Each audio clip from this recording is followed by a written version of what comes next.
Бүгүнкү тегерек үстөлдү ачып атканда биздин алып баруучубуз айтып кетти. Бийлик адамдарынын бардыгын чакырдык элек, депутаттардан 30га жакыны келебиз деп коюп, бүгүн келбей отурат дейт. Бул эмнеликти билдирет? Бул билдирип атат, биз бийлик адамдарында отургандарга эл менен жолугушууну, эл менен баарлашууну, алар менен диалог кылууну каалабай турат. Демек, алар стабилдүүлүктү каалабайт. Эгерде бийлик менен эл жолугушууда болуп тура турган болсо, аларды бирин-бири уга турган болсо, анда мамлекетте стабилдүүлүк болот. Баракелде.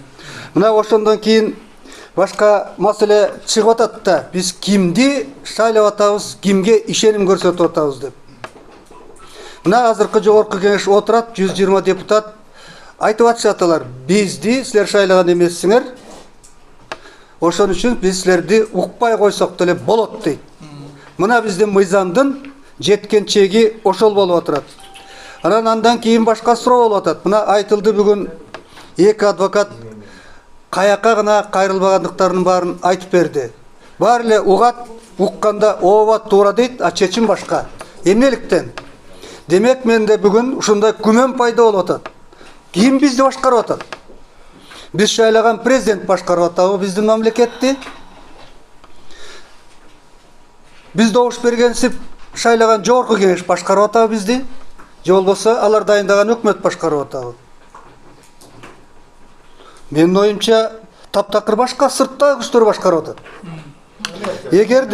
Эгерде ошол бүгүнкү биз карап аткан бир адам Садыр Нуркожоевич Кумтөрдүн маселесин көтөрүп чыгып, ошону аягына чейин чыгаруу аракетинде кылып аткан болсо, ошого бийлик мыйзамсыз иштер менен каршылык көрсөтүп атса, демек Кумтөр башкарып аткан болуп атат да бизди. А Кумтөр башкарып атса, анда эл таптакыр эле бийликтен ажырап калгандыгы ачык эле турат. Рас эгер андай боло турган болсо, системаны толук биз алмаштырышыбыз керек анда. Бизде мындай конституция жарабайт туугандар. Башка системаны алмаштырууга туура келип атат. Бираш тынчыраак отуруңуз. Бул коомдук саясий системаны алмаштыруу. Демек, конституциялык реформага барууга биз аргасыз болуп атабыз. Мына ушундай нерсе болуп атат. Эми бул жерде бүгүн Садырдын маселесин көтөрүп атабыз. Башка жакта Баткендеги чегара бузулуп аткандыгын, ал чегараны коргоп аткан балдардын камалып жаткандыгын, биздин жигиттерибиздин духун сындырууга бийлик барып аткандыгын, чегараны силер коргобогула, керек болсо башкаларга салып беребиз жерди дегенге чейин жетип аткандар угулуп атат.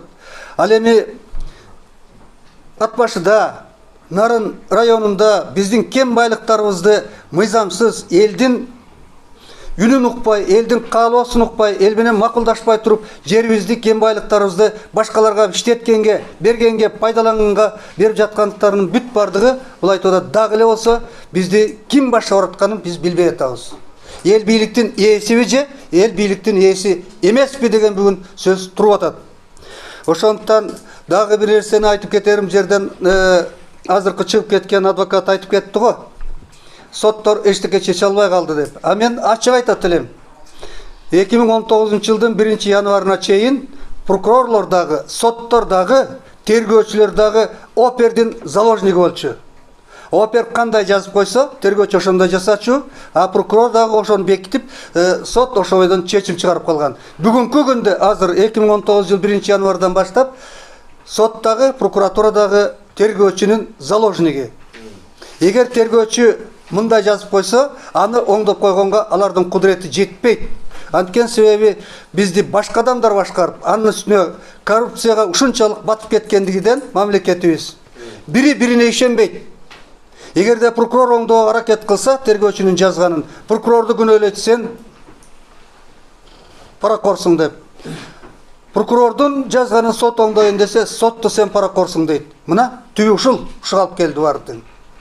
Демек, мен дагы бир жолу айтам, туугандар, бардык жерде бийликке нааразычылык өтө күч. Демек, эл бийликтен ажырап калган. Ошондуктан эми силерди революция жасайлы, тигиндей кылалык, бийликти алып ыргыталы деп мен үгүттөгөндөн алысмын. Ошондуктан мүмкүн болсо ушул мекенчилмин деген күчтөр, Садыр Жапаровқа окшоп, дагы башка ушундай толуп аткан жигиттер, жанагы чек араны коргойм деп камалып аткан жигиттердин туугандары болобу, ошого күйгөндөр, дег эле Кыргыздын келечеги күйгөн азаматтар, кыздар, жигиттер баарыбыз биригип шайлоодо бир блок менен чыгып биз утуп албасак, анда тынчтык менен бул бүтпөй калышы мүмкүн. Мен ушуну жогорку бийликтегилерге да эскерип, силерди сабырдуулукка чакыруу менен бардык ишти мыйзам негизинде талап кылып жүрөлүк. Жеңиш биз тарапта болот, биримдикте болсок деп айтып кетейин деген. Рахмат агай.